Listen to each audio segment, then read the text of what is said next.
Salut les dreamers, bienvenue dans cette nouvelle vidéo. Aujourd'hui, on va poser une question qui est très taboue en France. Est-ce que l'école en 2024 nous permet toujours de réussir notre vie? Alors, avant qu'on réponde à la question, je te laisse t'abonner à la chaîne, mettre un petit like et c'est parti. Hop hop hop les dreamers, si c'est la première fois que tu viens sur la chaîne, n'hésite pas à aller voir les autres vidéos. Tu pourras en apprendre énormément. Mais surtout, j'attends de toi que tu me mettes dans la barre des commentaires si tu as réussi grâce à l'école et quel est ton avis là-dessus. Bon visionnage. Alors, on a toujours dans l'inconscient collectif cette image de l'école qui nous permet de gravir les échelons, de quitter sa condition sociale. Et moi-même, quand j'étais plus jeune, c'est la vision que j'avais de l'école. Et je me suis dit, c'est ton seul moyen de réussir.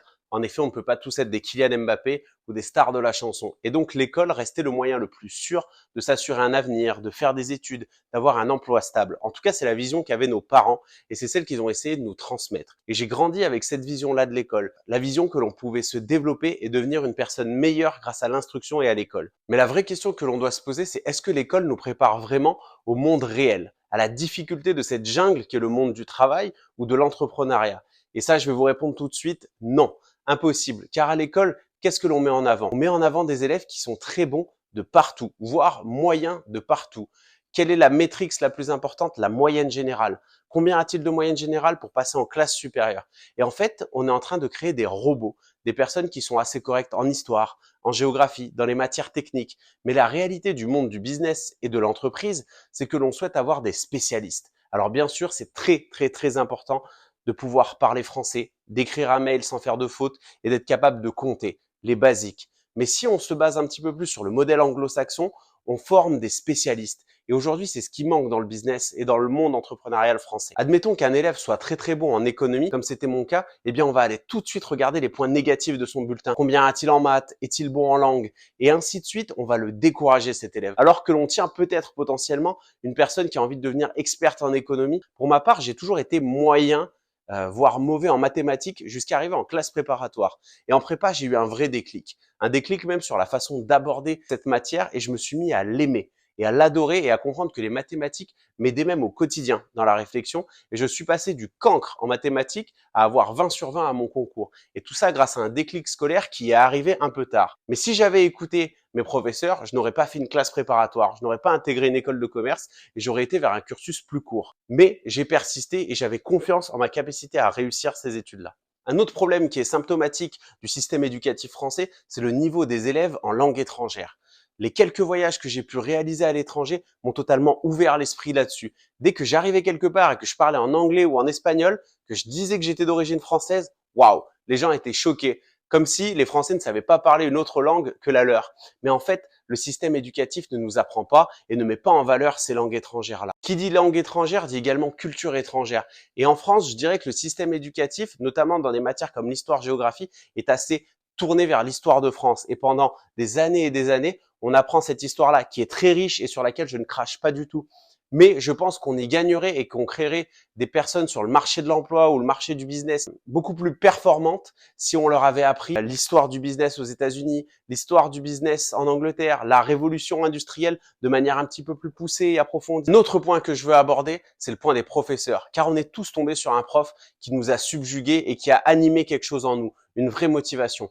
Mais malheureusement, on parle de 5-6% des professeurs en France. Pour la plupart, on sent un réel manque de motivation. Je ne vais pas les blâmer. Aujourd'hui, on est dans des classes en France, 35, 40 élèves, et c'est très compliqué de faire du particulier avec chaque élève. Donc, on enseigne à la masse, et ceux qui sont bons seront tirés vers le haut, et ceux qui sont mauvais, je n'ai pas besoin de vous l'expliquer. Et si demain, un professeur ou un membre de l'éducation nationale passe devant cette vidéo-là, sachez que ce n'est pas une vidéo à charge. Ce que je veux vous dire, c'est que l'école que j'ai tant aimée quand j'étais jeune m'a déçu au fur et à mesure des années. J'ai toujours été dans l'attente d'enseignements qui ne sont jamais arrivés. J'ai toujours eu l'impression que l'on balayait de manière assez superficielle les matières. Là où, dans les pays anglo-saxons, dès lors que l'on devient spécialiste d'une matière, eh bien, certes, on met de côté certains enseignements, mais l'on rentre profondément et on connaît clairement un sujet. Et c'est ce qui manque, je pense, aujourd'hui en France. La preuve, et la fin de mon parcours scolaire a même été très difficile, car à la fin, je n'y voyais plus vraiment de sens. J'avais l'impression de simplement devoir valider des matières qui ne me serviraient pas forcément dans le monde du travail. Mais je souhaite vous dire que l'école reste un moyen de s'en sortir. Et aujourd'hui, avoir un métier où l'on gagne 1500, 2000, 2500 euros par mois en France reste une possibilité grâce à l'école. On n'est pas tous obligés de devenir des entrepreneurs, de prendre des risques, mais l'école, elle, nous permet de nous garantir un avenir assez safe. Un autre point que je reproche à l'école en France, c'est qu'elle ne nous apprend pas à penser en dehors de la boîte. Think out of the box, comme disent les Anglais et les Américains.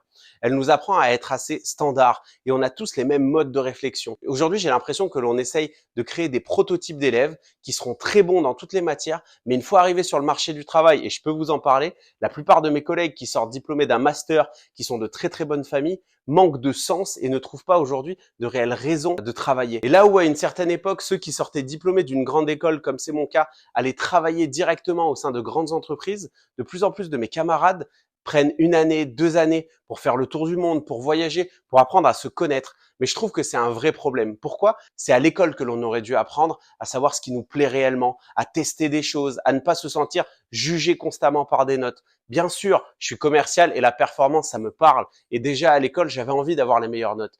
Mais il faut penser à tout le monde et être capable de se dire qui est cet enfant-là, quelle particularité a-t-il et surtout quel est son talent. Et aujourd'hui, l'école ne permet pas à ces jeunes de développer leur talent et donc de sortir de la masse, de s'identifier en tant qu'individu. Bien sûr, il ne faut pas tout jeter à l'école, car aujourd'hui, c'est grâce à l'école si j'ai pu avoir un master, si j'ai pu avoir un emploi à plus de 50 000 € l'année, et je serai reconnaissant envers mes professeurs et le système éducatif à vie. Toutefois, on est en droit de le critiquer et d'essayer de l'améliorer. C'est aussi pour ça que YouTube existe, c'est pour ça que les formations en ligne prennent de plus en plus de place. À titre personnel, je suis allé dans une école de commerce. Je rêvais de faire du commerce, du business, et je n'y ai pas appris grand-chose sur le business. Des grandes théories fumeuses avec très très peu de pratique. Là où j'ai le plus appris, c'est dans l'épicerie de mon père, où j'ai pratiqué de la vente de fruits et légumes, de paquets de chips, de boîtes de conserve. Mais en fait, en étant au contact du client et au plus près de l'action, c'est là que j'ai appris. Et aujourd'hui, l'école manque de ça, manque de ce côté pratique. Donc, ne jetez pas tout, mais aidez l'école à devenir meilleure. Ciao les dreamers.